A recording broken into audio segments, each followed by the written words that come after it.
पत्नी भक्ती आथुर गुजराती, तिचं 8 वर्षापूर्वी गुजराती समाजात आम्ही तिला दिलं होतं. गुणगोविंदाने संसार चालू होता, पण 8-5 वर्षापासून तिला मानसिक त्रास छळ चालू होता तिचा.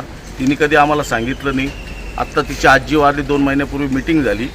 आम्हाला परवा सकाळी सोमवारी सकाळी केले का भक्तीचं फाशी घेतली आणि आम्ही तिथं गेल्यानंतर तो पंखा आणि ती जागा ती आम्हाला संशयास्पद वाटू राहिली. तर आम्ही काल गंगापूर पोलीस स्टेशनला ते आणि PM करा. आम्ही PM काही केलं नाही. 48 तास झाले. आम्ही SP ऑफिस तर मग SPंना आज भेटून आलो. SPने आम्हाला शब्द दिला की 48 तासात त्या मुलांना, दोन्ही आईवडिलांना मुलांना अटक करून आम्ही तुम्हाला हजर करून दाखवतो म्हणून. आम्ही त्यांना सांगितलं होतं अंत्यविधीला आमचा नातू तरी अंत्यविधीला डाग द्यायला तिच्या आईच्या वेळेस पाहिजे. त्यांनी आम्हाला शब्द दिला होता 3 तासात हजर करू. मला आम्ही अग्निडाग करताना साहेबांशी, राजपूत साहेबांशी, SP साहेबांशी बोललो. त्याने आम्ही 2 दिवस तुम्ही अंत्यविधी करून घ्या. आम्ही कार्यक्रम करून घेतला आणि तिला जो मानसिक छळ झालेला आहे तो पोलीस डिपार्टमेंटनी त्याच्यात सहकार्य करून लवकरात लवकर अटक करून त्यांना शिक्षा द्यावी ही आमची सूचना. तिचं लग्न झालं तेव्हा तिच्या सासूचं म्हणणं होतं मला जातीची पाहिजे. तिच्या मुलाचं आमच्या पोरीवर आतोनात प्रेम होतं.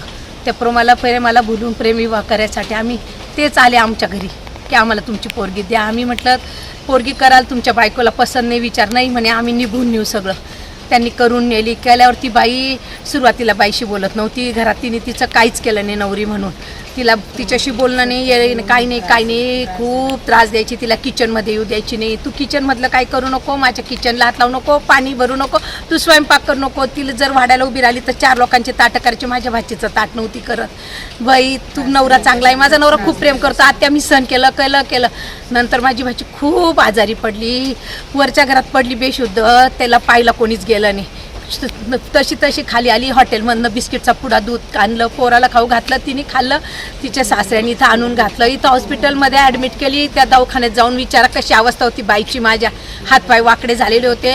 तिला सरळ केले. तिचा सासरा आला. तिच्या सासऱ्याला माझा भाऊ म्हणे तुम्ही माणसं आहे का, कोण आहे, माझ्या पोरीची अशी अवस्था झाली, तुम्ही काय केलं हे माझ्या पोरीचं, तुम्ही मागायला आल ते आम्ही जबरदस्ती नाही दिली. ते म्हणे 4 जणात आमची इज्जत घालवली. तुझा बाप बोलला म्हणून इतकं टार्चर केलं. 2 महिने 3 महिने ठेवलं. म्हटलं दे बाबा डायव्हर्स द्या म्हणून. परत आले, गोड बोलून माफ्या मागून घेऊन गेले.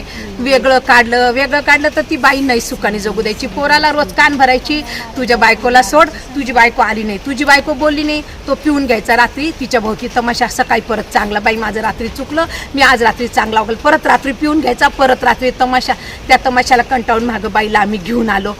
सगळं फाईल केलं की आता नाही आपल्याला जायचं, हरकत देऊन टाक बाई, पोरगं द्या आम्हाला, तुमचा रुपया नको, तुमची प्रॉपर्टी नको, फक्त आमचं पोरगा नातू आम्हाला पोरगी द्या म्हणून. त्याने रोज इथं राहायला आला घरी. त्याच्या घरी आला, रोज पोराला घेऊन जायचा. माझ्या भावाची माफी मागायचं, मी चुकलो पप्पा, मी व्यसन सोडलं, मी तिच्याशिवाय जगू शकत नाही. इमोशनली ब्लॅकमेल करून पोरीला घेऊन गेला. घरी गेल्यावर सगळ्यांना सांगायचं मी सोडली, मी चांगला आहे. तिला गाडी गिफ्ट केली, तिला हे केलं. आणि परत परवा त्यांनी तमाशा करून माझी बाई घालून दिली.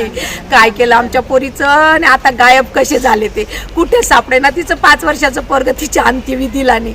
त्या पोराला आईचं तोंड नाही पाहायला भेटलं. दादा माझ्या बाईला न्याय द्या, सगळ्यांनी न्याय द्या, माझ्या लेकराला न्याय पाहिजे आम्हाला.